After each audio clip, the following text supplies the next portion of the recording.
All right, everybody, welcome to another episode of Successfully Unsigned. I am DShack. With me here is DJ Patty G and Mr. Overstreet. Maybe we wanted to say our own names. Oh, do you want to say your own name? DJ Patty G. And Mr. Overstreet. Mr. Overstreet. Mr. Overstreet. I'm sorry, guys. I still got to think of a name. It's Dr. Overstreet to Dr. you. Overstreet. Dr. Overstreet. All right. My goodness. So, welcome to this week's episode of Successfully Unsigned. Real quick, last week we kind of talked about just some ideas of what makes your music stand out, what can make you stand out as an artist. And this week we kind of want to move into the idea of a little bit of marketing and talk about just a couple little quick points on getting your music out there. You know, you've made it cool. Mhm. Now what? Pew, But pew, pew, pew, right? But before all that, we have a more important thing we got to do. The most So important important. thing of this show. It's so important. My favorite part of the show. I've been waiting. Everything else, I'm like, yeah, it's fine. Right? I've been waiting for this, man, to explain yet another object that I'm speechless about right now. I mean, this is pretty much Patrick's segment. I mean, yeah, he's taking it over. It's- We don't even have a name for it. I gotta What's have a good some name says for it? I'm not an audio engineer. It's his hostile takeover. It's his coup of this whole show. I would say Secretly. Patrick's Places, but it's items, so I want like a cool name that plays off of that for the segment. I don't know. We'll figure one out. We'll just call it Patrick's segment for now. Patrick's segment. I mean, that works. So because Patrick always has the most interesting thing, let's make you go last. That way it makes this section seem a lot cooler. Right. Let's Right? just get ours out of the way, Exactly. right? So David, you want to go first this week? Yeah, sure. So mine is a CD case that I had when I was growing up, and I thought we could just kind of run through some of the CDs that are in here. For this. together. I'm so excited. Some of the history of Okay. Mr. I love Overstreet. CDs. This is an FCS talent show that I was in Ooh. Okay. in 7th grade.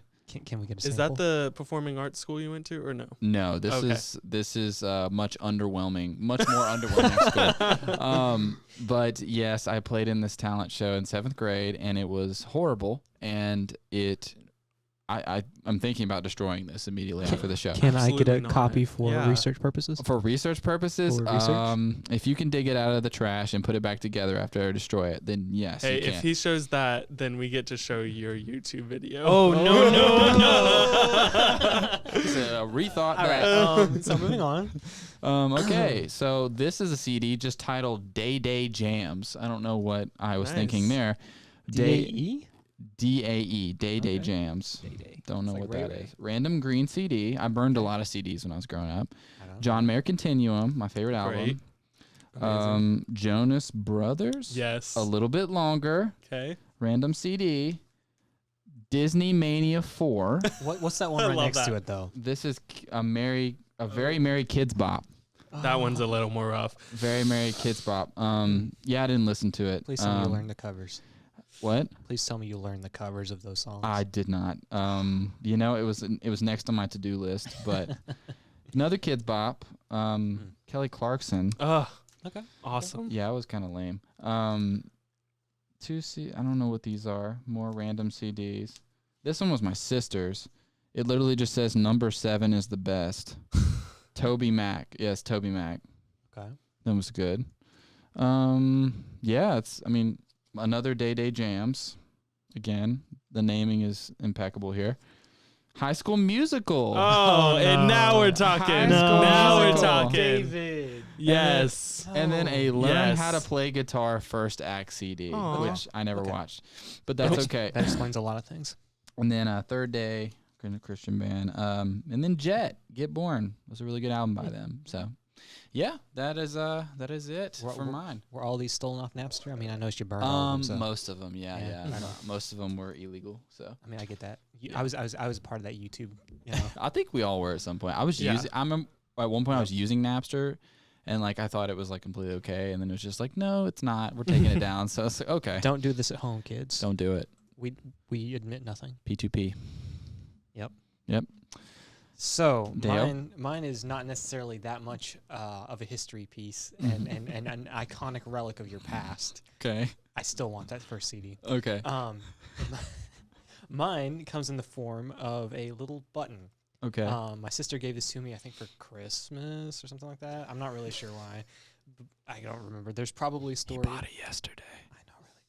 No, but I'm pretty sure one of my sisters gave this to me. I think I know which one. I'm not entirely sure. I don't remember.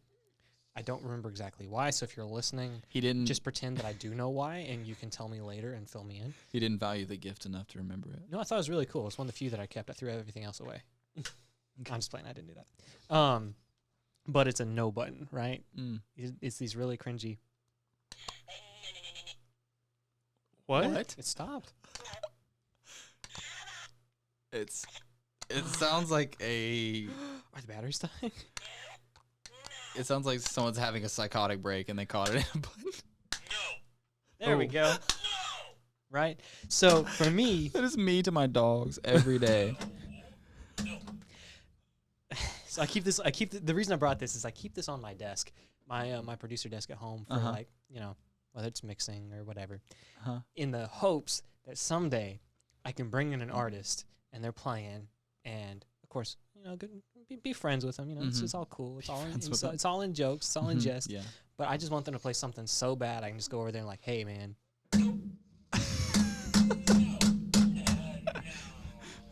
And then I'll get fired and never work again. Some of those are intense. I know. Intense nose. It has an intense nose. You should. I promise that's you recorded me talking to the dogs. That every one of those knows. I've said today, every single one of them. I wonder if there's a way to like. There's a screw in there. I'll have to get it out later. I wonder if there's a way to like you can Program your own. That'd be awesome. I would. You can love buy that. it. You can buy buttons like that. Really? Yeah, the way you record your own. Okay. Okay. Boom Yeah. show. All right, the moment we've all been waiting for. Okay, so how well can you say? Oh, actually, it pairs very well with Dale's McDonald's. We are not Frappuccino. sponsored. Not sponsored, but if we would love to be. If you We would want to love to be. sponsor us? We'd be loving it for sure. There you go. Look, see, we're already down. Okay, so this is. Oh my goodness, I forgot her name already. Okay, What a but shame. McDonald's pillow from 1987. First off, to the eBay sellers who are selling these for like $50, get a grip. Tell them, Patrick. So I love McDonald's memorabilia. I don't know what it is. If I could transport anywhere at this exact second, it would be into it McDonald's in the 1990s, because the decor is just top tier. All of their seats looked like this. Well, not like this, but you know what I'm saying. Like Yeah, it it was had a all the lot. characters, and there was a lot going on. But yeah, I love collecting McDonald's memorabilia. And so, David, you asked earlier how our week was. We had a charcuterie board party, and so mine was McDonald's. And in it, I had to include some of my memorabilia. So I have all these little like Thai Beanie Baby McDonald things, and Wow. I added it with the tray. And I have a couple other things, but I don't know what it is. I guess it's just the nostalgia that I have for It's it the from my colors. childhood and Yeah. all the colors. Yes. Yeah. Love colors. I know they kind of discontinued Ronald McDonald after all those like creepy clown Yeah. things going on in Yeah. 2016, but Like they actually like. yeah, they don't really use him anymore. I didn't even realize that. I knew they were Yeah. all like gray and like dark Yeah. themed, but like No. Wow. Yeah, it's very sad. And then this is just a bonus one, just because I happen to be wearing it. I'll also send you a picture of this. This is my Selena locket. Selena Quintanilla, rest in peace. David, there's a whole mother about her being my mother. There's a whole mother. There's a whole story about her being my mother. I will tell it sometime on the podcast. Yeah, we'll make that that a Yes. little segment on there. Yes. So Patrick segment. Wow. I'm speechless. That's incredible. Didn't you also buy up in Nashville one time that tie? Was it you that bought that tie? Yes. Yeah, we went to. That's like an old school McDonald's. Like yeah, it there was like from when McDonald's before it was like the 60s? yellow Yeah. arches. I think it was the '60s, wasn't it? Like that era. Probably. I don't really remember, But but it I don't was- know what it is. I just love. Yeah, it was Yeah. a necktie. Oh, also Ah. to the Facebook person who's in my sister's Facebook group that's like free trading stuff, who put the McDonald's Playhouse thing that she was gonna get me for free, and then took it down. I hope you're having a bad day. Loud and clear. The Loud and Vengeance clear. of Patty G. It's intense. Oh, well, all right. Speaking of good marketing. There it is. There it is. Good transition there. They knew what they were doing. Good Oh, transition. yeah. But do you? Nice. I don't. Nice. I have no Insert idea. a sound right there. Bum, bum, bum. Crickets. So, as we've alluded to multiple times, we were talking about marketing tonight. Last time we kind of focused more on your brand individually. This is going to be more specific to like if you have a release or something that you're coming out with, just kind of like a brief, roadmap to kind of getting that out there in the right way. So, why have a marketing plan? Well, you want to have a roadmap to what you want to do. You want to kind of evaluate where you start and where you finish, and just be smart about it and do it in the best way possible. Why would you guys say that we would need a marketing plan? Well, being an artist or musician or anything like that, you are selling yourself, and it's a business of yourself, and so any business needs a marketing plan. Yeah. I took a marketing class 3 times because #expert. the first 2 I dropped. Okay. First 2 times I dropped it.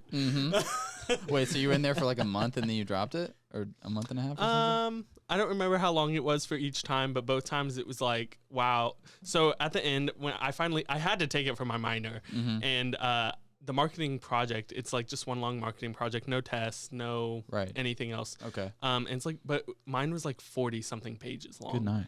And so it's a really big project, and I was just like, I really don't want to do this, and so I kept dropping it. Yeah. And that is why I had an extra year of school. That's Not why the our, only reason. That's why our Join tagline the is professional advice from unprofessionals. There it is. Oh my word. Okay. Is it Alzheimer's? Like, we have Alzheimer's. That's our tagline. But seriously, this class actually, once I finally got into the project, I was trying to find my marketing project earlier, but I couldn't. But I don't know. I felt like I learned a lot from it, and just this idea that I think a lot of people don't necessarily focus on their marketing sometimes when it comes to businesses. And then especially as an artist, you might not think of it as much because you don't think of yourself as a business, but it is. You're trying to sell your music. You're trying to sell your image, your brand. And going in with a plan of how you're going to do that is really important. No, I 100% agree with that. Because that's one of maybe the hardest things about being a solo artist by yourself. That team of one. I know that's in a lot of ways. That's kind of how I feel going into it. Yeah. David, I don't know if that's how you feel when you do a lot of your music, 100%. but like you said, Patrick, you're selling the idea of yourself. You have to have that, that there's that term brand image. You have to have an idea of who you are, and people have to have an idea of who you are to be able to sell, your own image, your own idea. And that can be really uncomfortable if you're not used to that, but it does. It takes a plan. You have to know where you're going to go. Where are you trying to get? You have to have those goals, and that plan helps you achieve those goals. I mean, that's the whole point of the marketing plan is you make great music, but if you want people to listen to it, you have to take the steps necessary in order to get people to listen to it. And that can be really hard when you're trying to promote just yourself, because it can feel awkward. Yeah. It can feel kind of just kind of clunky. If you're like, oh, yeah, listen to my song. Yeah. Yeah. Kind of goes back to last week, I was talking about just having confidence in you. Yes. Yeah. Yeah. Nothing is more uncomfortable than promoting yourself. I absolutely hate it. I think it's just, it just doesn't feel natural, but like as an artist, you have to do it. Right. And you have to just tell anyone and everyone. And a lot of people aren't going to care. A lot of people aren't going to listen, but there are going to be some that do, and who will continue to share it, and it will build and build. You just got to do it. And Gotta put in the work.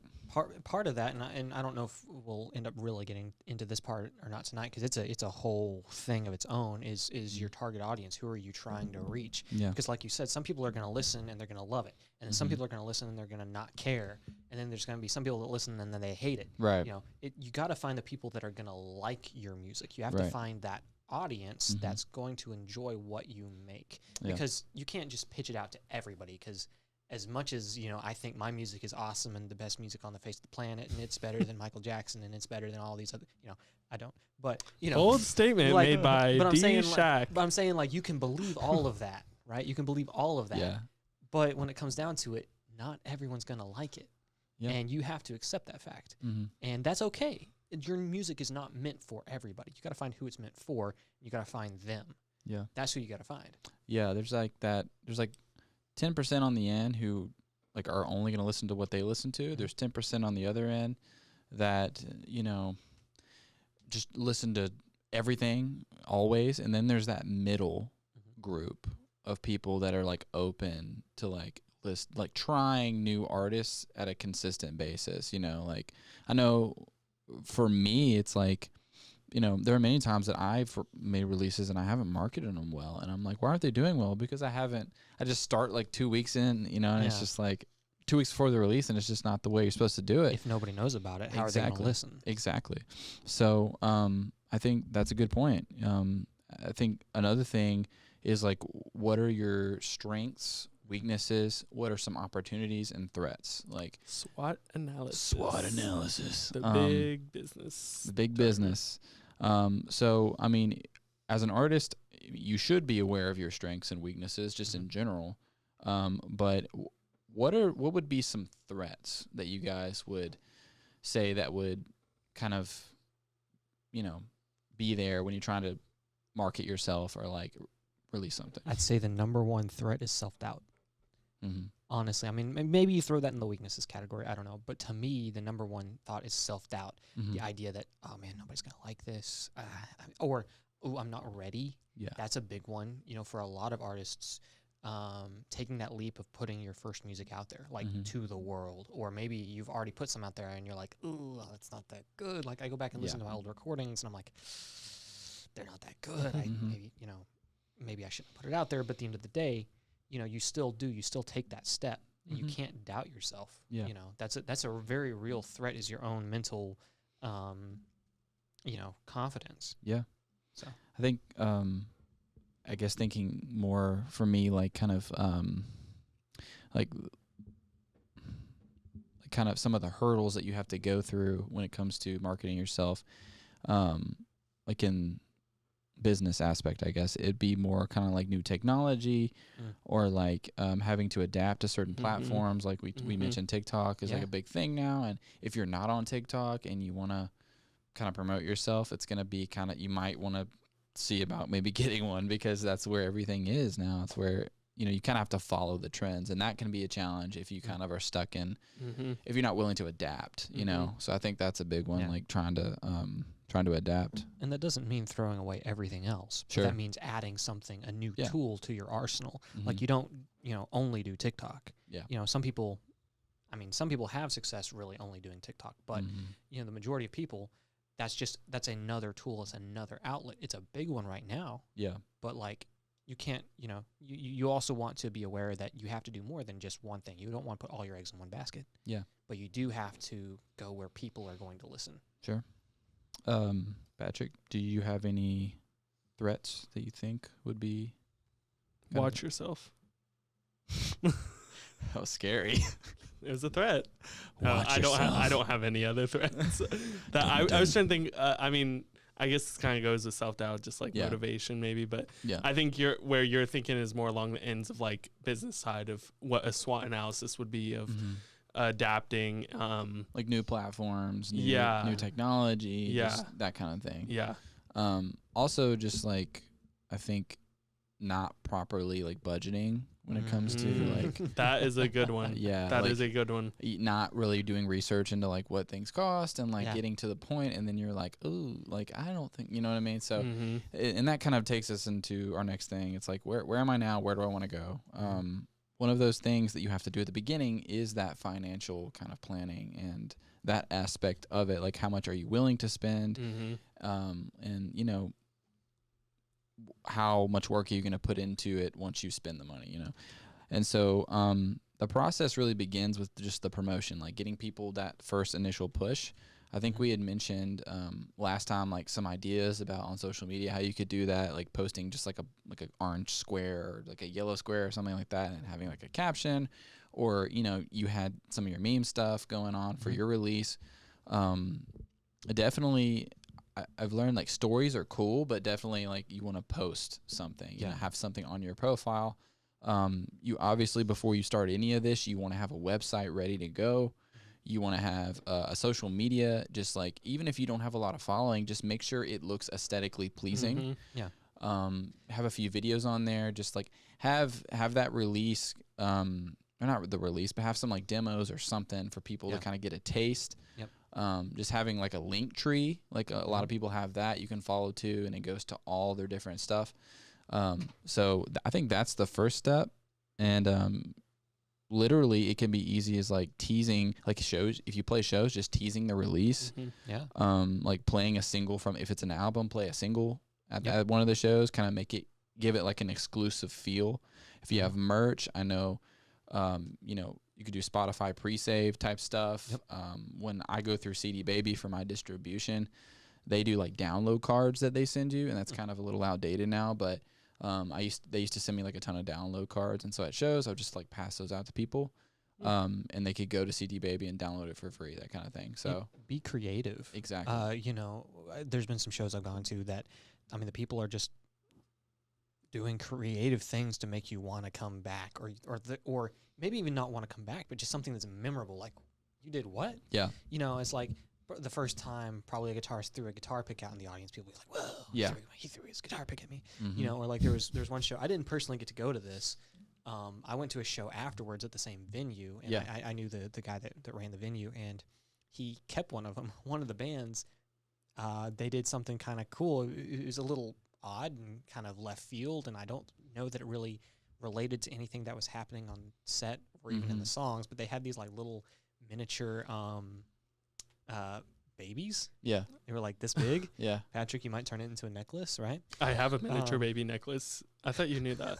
I probably didn't forgot. But they had I these do. little miniature And it's babies. ice cold. And I don't know why. I don't know why, because I wasn't there. But they just started throwing those out into the audience. Yeah. I wasn't even at that show, and I know about it. And that's stuck in my head. Oh yeah. Like, what? Oh yeah, I know it. Like it was neat. It was new. It was novel. Be creative. I know. I used to date a girl. She was a DJ, and at her shows, she would like toss out like neon, like glowy stuff to people, like little bracelets, and that kind of had her name on it. She had like stickers that she'd pass out, like that kind of stuff. Like you see that logo, and you're like, oh, that song. Like it helps you like remember it, and like people love free stuff. They love free stuff. And that goes. Free It's the same thing as like the brand imaging. We were talking about earlier is defining who you are and getting people being able to recognize you based off of something that's not necessarily you. Yeah. Whether it's a logo, whether it's an emblem, whether it's an item, something that's you. Like Patrick, that's one thing. I know you're not marketing yourself as an artist, but that's one thing about you that everybody knows. Like there's a thing about you that everyone knows, and that's your fashion. Like your colors, your clothing choices, your strange objects, right?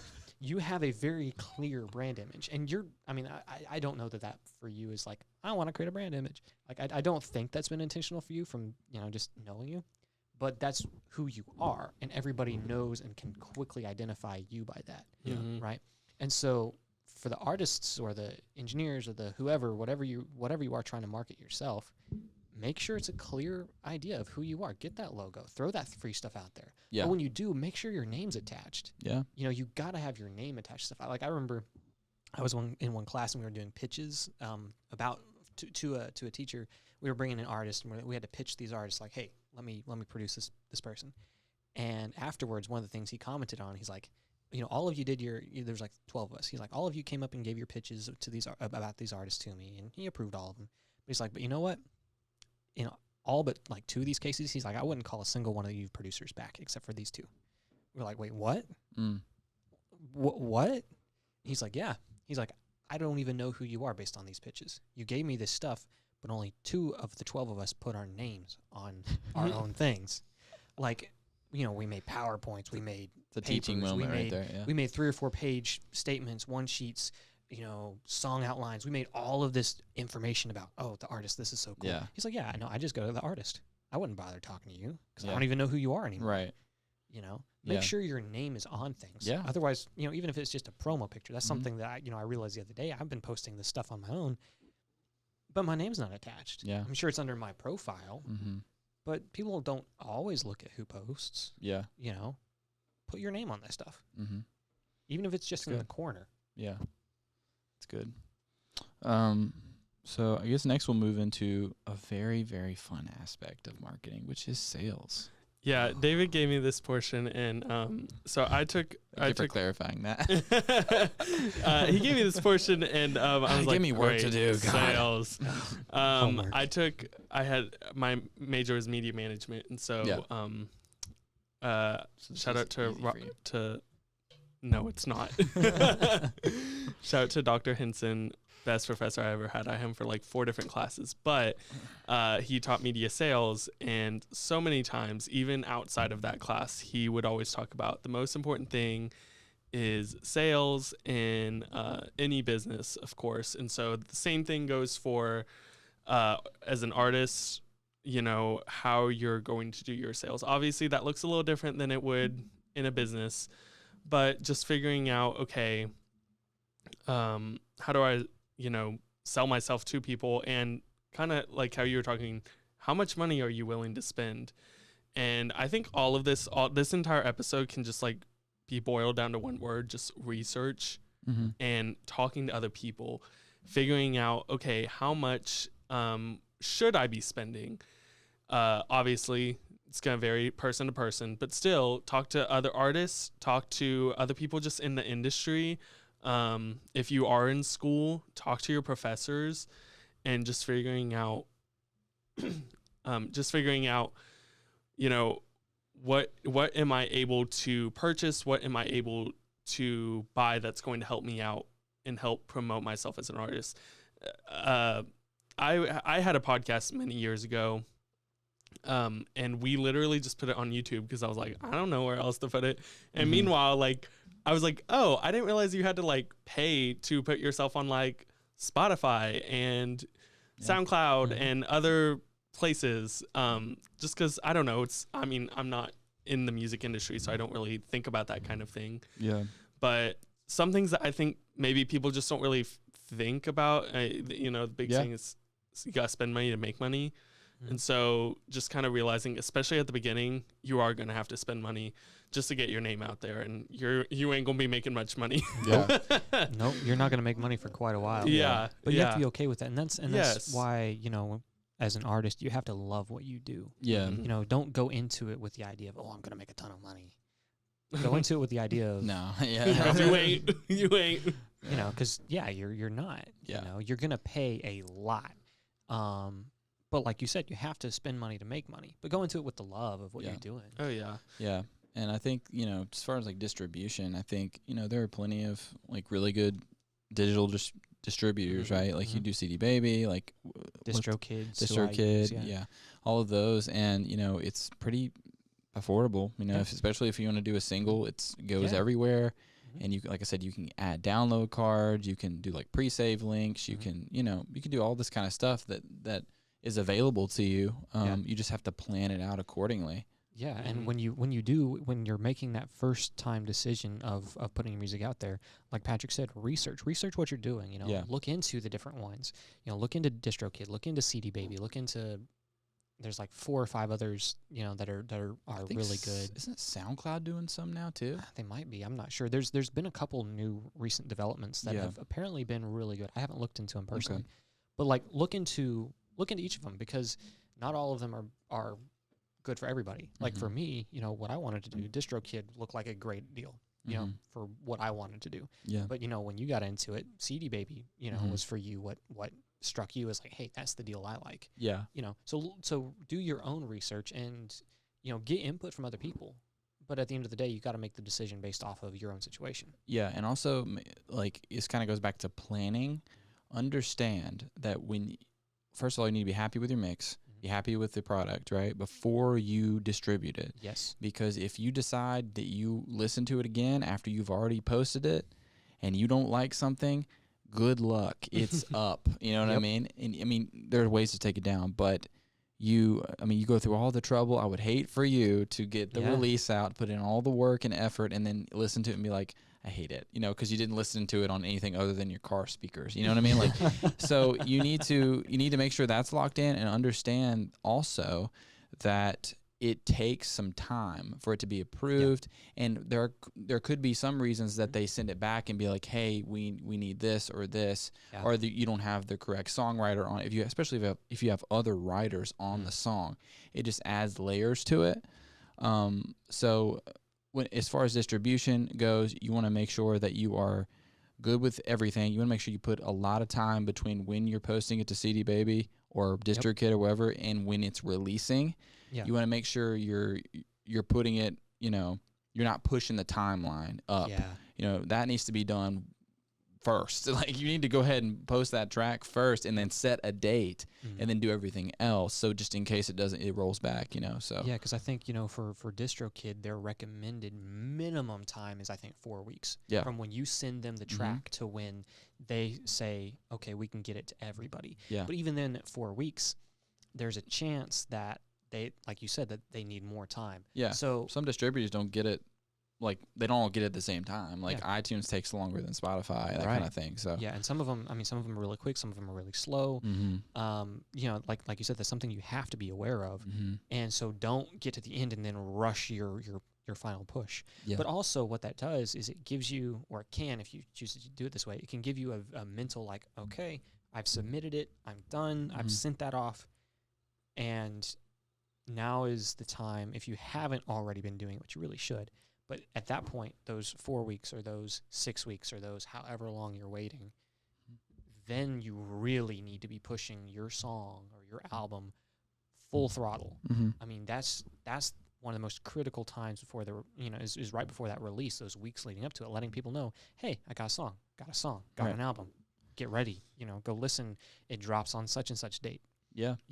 Because you can't do any more production on that song at that point because you've submitted it. Yeah. So now turn all of your effort to getting people aware that it exists. Right.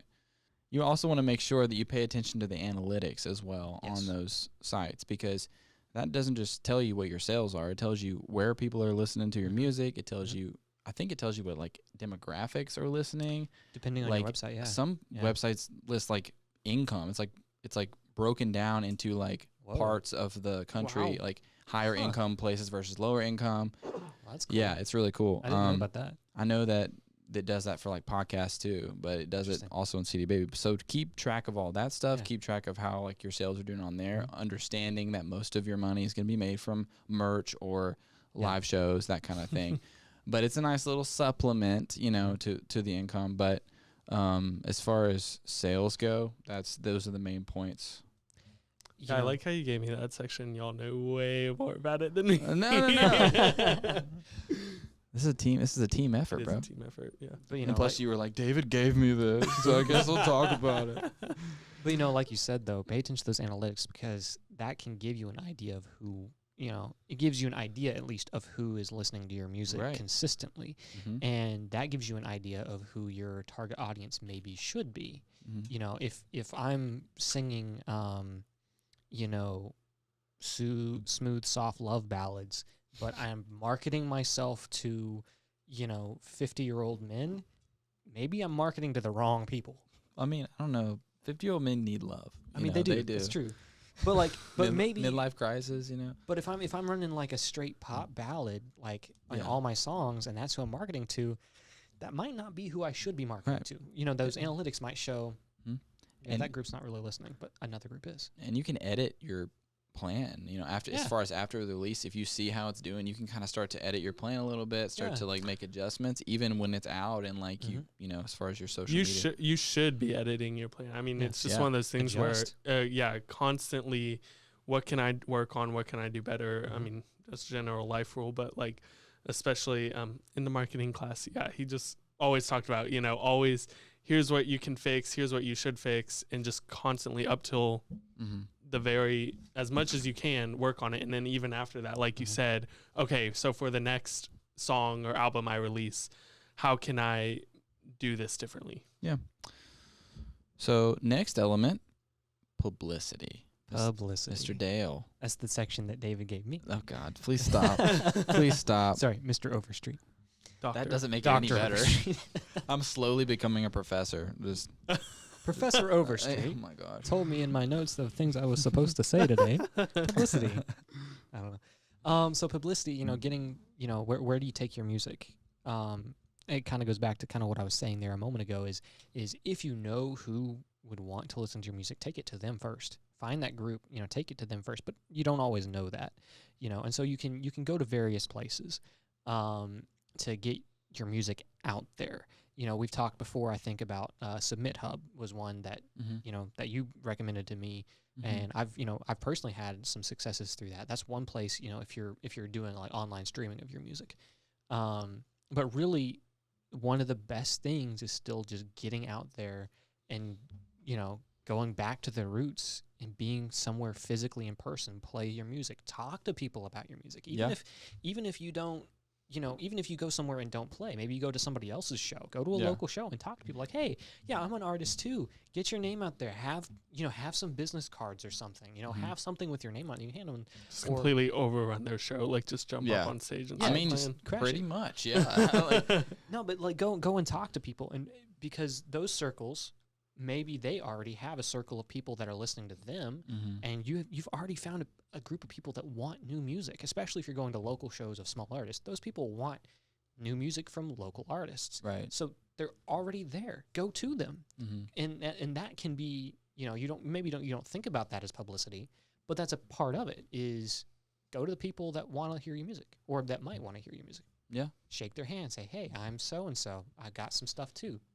I mean, I wouldn't just that be your only thing. Go make personal connections. Yeah. Go make personal connections with these people. Make fans. Make friends. Only fans. No, I'm just kidding. I'm just kidding. And once you get big enough, any publicity is good publicity. So just act like a complete fool and you'll get famous enough. There you go. Right. And then you can make whatever music you want. Then you can, once you sell out, then you can do whatever you want. There it is. I think the biggest thing for publicity for me is just having a personality. Like, what is your personality? Right? Like, what personality do you want people to think of when they hear your music? Yeah. It's more about aesthetic. It's more about like how you view yourself, first of all, and then that in turn shapes how people view you.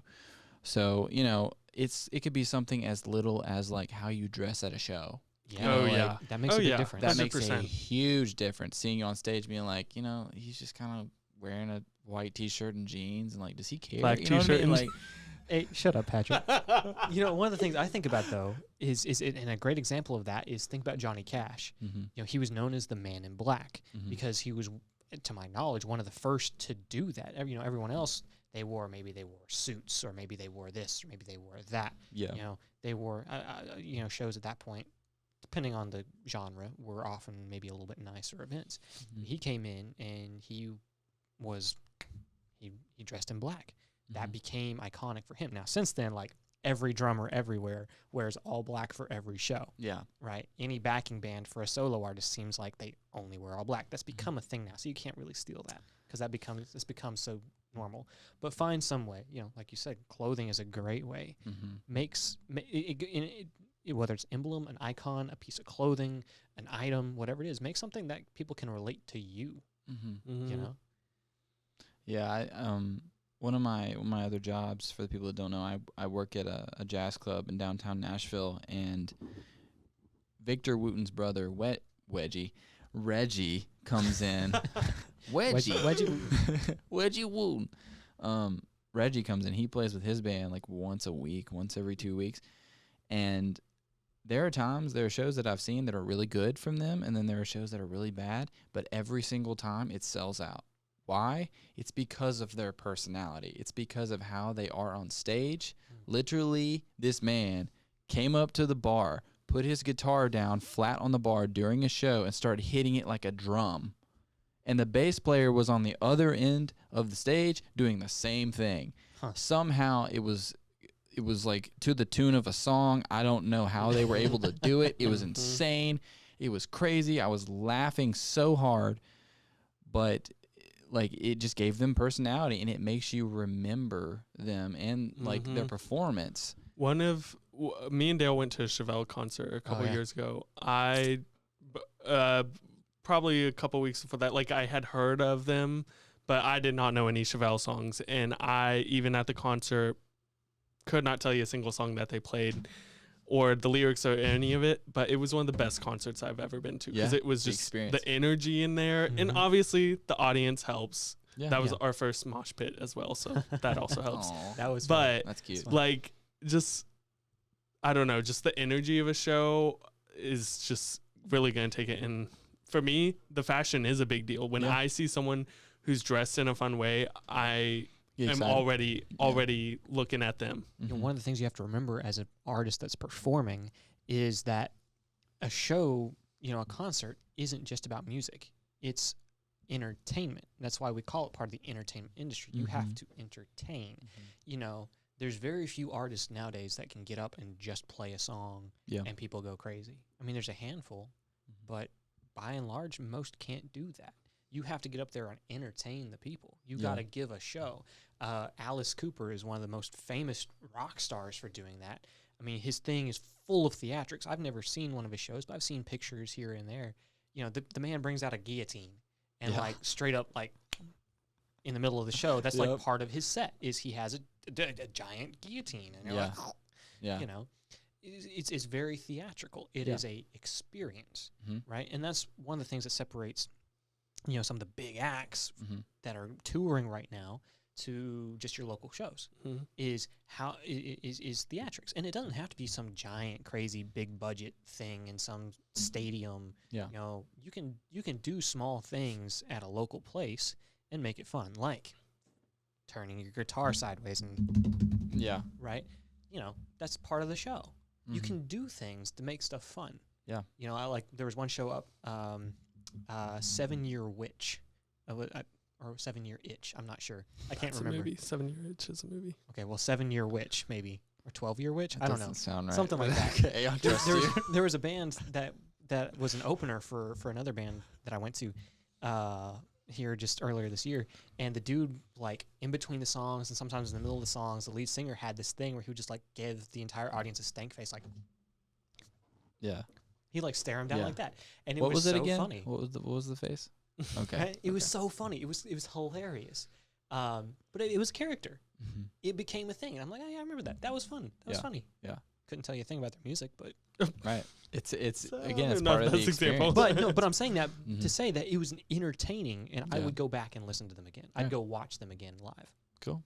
Yeah, just like having that personality is just so important. Like, kind of figure out what your niche is, figure out where you land in that, and just like be true to yourself. You know, like if you are a loud personality, own that. You know what I mean? Don't put that away. Like, people want that.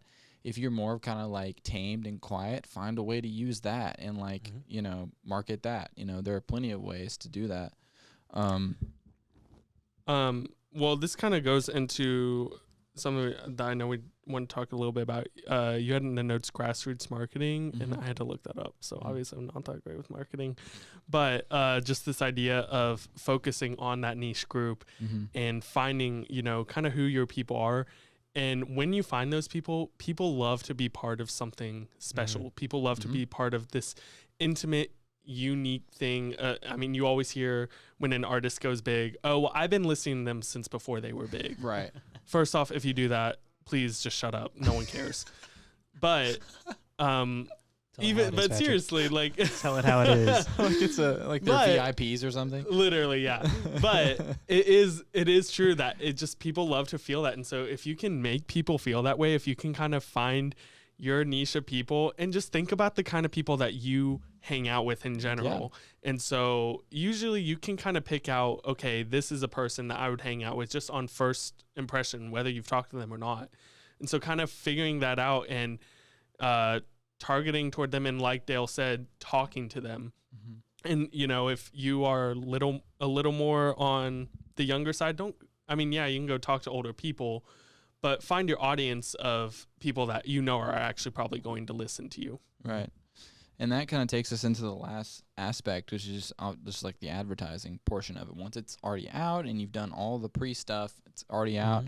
The grassroots marketing is huge, because like you find your niche of people, and, you know, you hop on shows with them, you know, and they help you market that just by having you on a show, or, you know, or like featuring you in a poster or like a flyer for the show. Even then, it's just like, oh, I want to go to this show to see this band, but who is this band? You know, like let me do more, make sure that there's stuff there so that when they follow that link, you know what I mean? And so that's huge. The digital marketing obviously is what it is now. It's like, resource. I mean, it's huge. And, you know, there is still the whole, like the flyers around campus if you're on school or if you're in school or anything like that, or just like in your town. But now it's much more social media, TikTok, that kind of thing.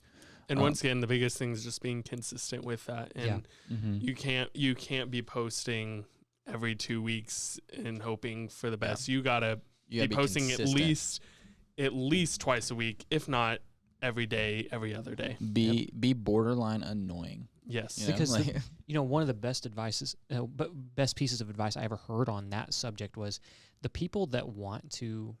If you post every day, post often. If they get annoyed, they're not going to watch. But the people that want to know are going to watch. They have every bit of power to hit that unfollow button if they don't want to see your stuff. If they are there, if they are still following you, they want to see your stuff. Make it hard for them. Yeah, make it hard for them to like not want to listen to you, if that makes sense. You know, like make it to where it's like they have to get to the point of like, man, this is guys all over my feed. Like, what is this? You know what I mean? Yeah. So yeah, you got to be very intentional about it. You got to be very consistent about it, and you know this is the portion of work that you have to put in if you want to reap the benefits. You know, and so one other thing I'll mention before we move on is just like radio and like podcast mentions are huge. If you can get on some of those, like submit your track to a radio station, submit them to, using Submit Hub, you can submit to labels and curators and stuff like that. And they'll give you a shout out, even if it's just on a blog or something, something small can get you noticed. That's been a huge help for me. I was on one small blog from Argentina, I believe, or Portugal, or I forget where it is. Portugal, yeah. Nice. That led to a couple really nice opportunities, and it was just a really small, one paragraph blog mention. Yeah.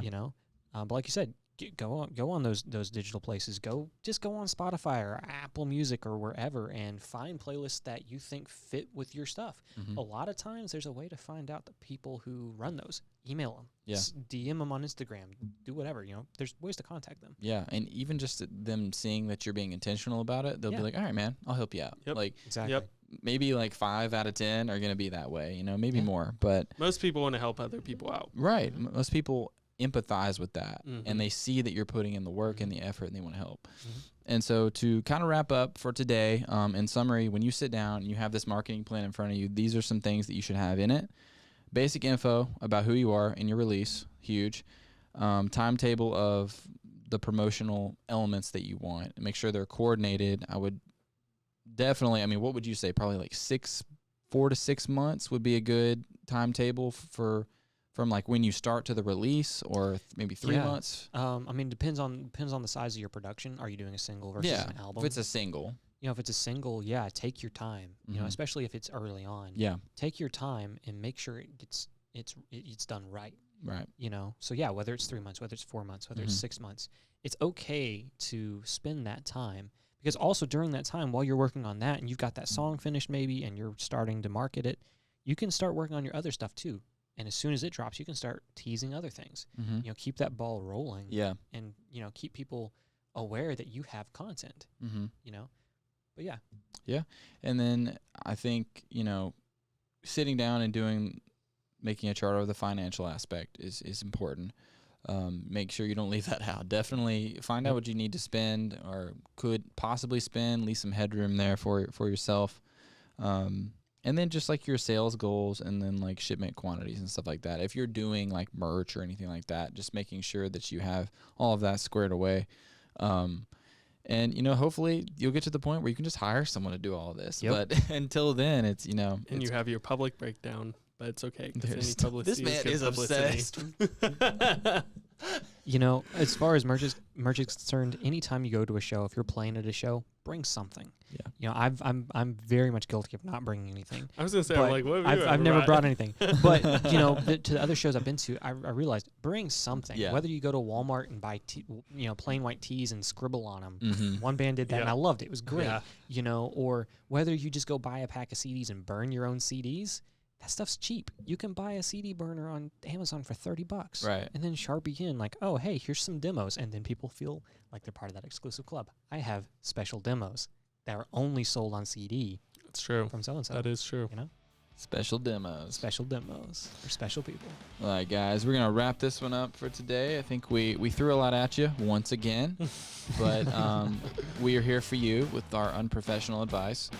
And so, yeah, just be mindful of where you're going, you know, where you're starting from, and just be smart about it. Sell out. Just put in the effort, put in the work, and if you're unsure, do your research. And, you know, come back to this podcast and listen if you have questions. So Don't forget to follow and subscribe, y'all. Yo. We'll see you next time, guys. Thanks for joining in.